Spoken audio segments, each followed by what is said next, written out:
Hi friends, welcome to my channel. ఈరోజు మన ఆంధ్రుల అభిమాన పచ్చడి అనమాట గోంగూర పచ్చడి. అందుకు ముందుగా స్టవ్ వెలిగించుకొని ఒక కడాయి పెట్టి అందులో ఎండుమిరపకాయలు వేసుకోవాలి. ఎండుమిరపకాయలు వేసుకొని కొంచెం ఆయిల్ వేసుకొని సిమ్లో పెట్టుకొని ఫ్రై చేసుకున్నాం అనమాట. బాగా గోల్డెన్ బ్రౌన్ కలర్ వచ్చేదాకా ఫ్రై చేసుకోవాలన్నమాట.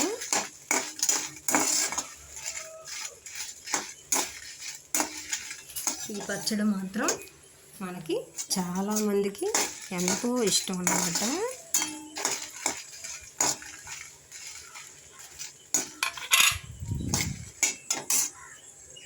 ఈ విధంగా వేగిన తర్వాత అందులో ధనియాలు, జీలకర్ర, ఆవాలు, మెంతులు ఈ 4 దినుసులు వేసి ఫ్రై చేయాలి.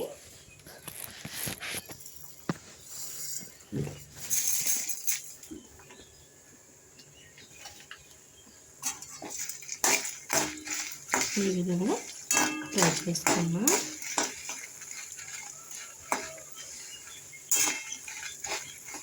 ఇది మన ఆంధ్రులకి ప్రతి సందర్భంలో ఏ ఫంక్షన్లకైనా గోంగూర పచ్చడి అనేది తొక్కుతారనమాట.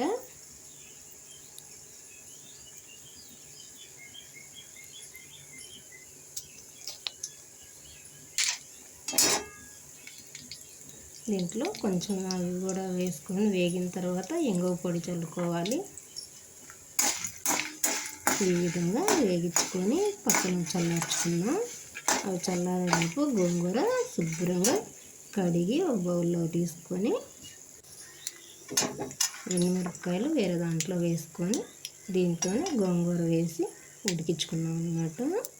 కొందరు ఆ నూనెలోనే వాడ్చుకుంటారు, లేదా కడిగిన ఆకులోని వాటర్ ఉంటుంది కదా, ఆ ఆకులోని వాటరే సరిపోయిద్ది అన్నమాట.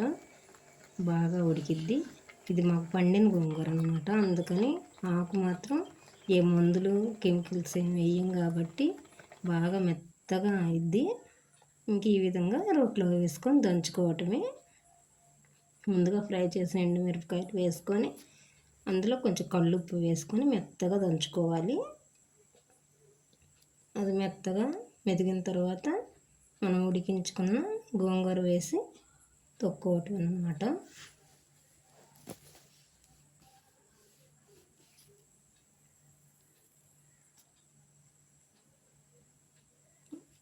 మనకి వంట చేత కానప్పుడు ఒబ్బు ఆ పచ్చడి ఈ పచ్చడి ఏ వంటైనా ఎలా చేయాలో అనిపించిద్ది. కాకపోతే అది కొంచెం చేస్తూ ఉంటే ఎంతో ఈజీగా ఉంటుంది అన్నమాట. ఈ పచ్చడిని ఒక్కో రకంగా చేసుకుంటారు. ఇది మాత్రం నా స్టైల్ గోంగూర పచ్చడి అన్నమాట.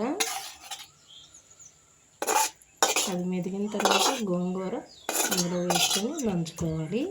అది కూడా మెదిగిన తర్వాత 4 తెల్లవాయలు వేసి దంచుకోవాలి. తర్వాత ఆనియన్ వేసుకొని దంచుకోవటం అన్నమాట. ఆనియన్స్ వేసుకుంటే ఎక్కువ రోజులు పచ్చడి. అప్పటికప్పుడు అయితే ఆనియన్స్ వేసుకోవాలి, లేదంటే తెల్లవాయలు వేసి దంచుకొని తోడుకోవచ్చు. ఇంతే, ఎంతో రుచికరమైన ఆంధ్రుల అభిమాన గోంగూర పచ్చడి రెడీ.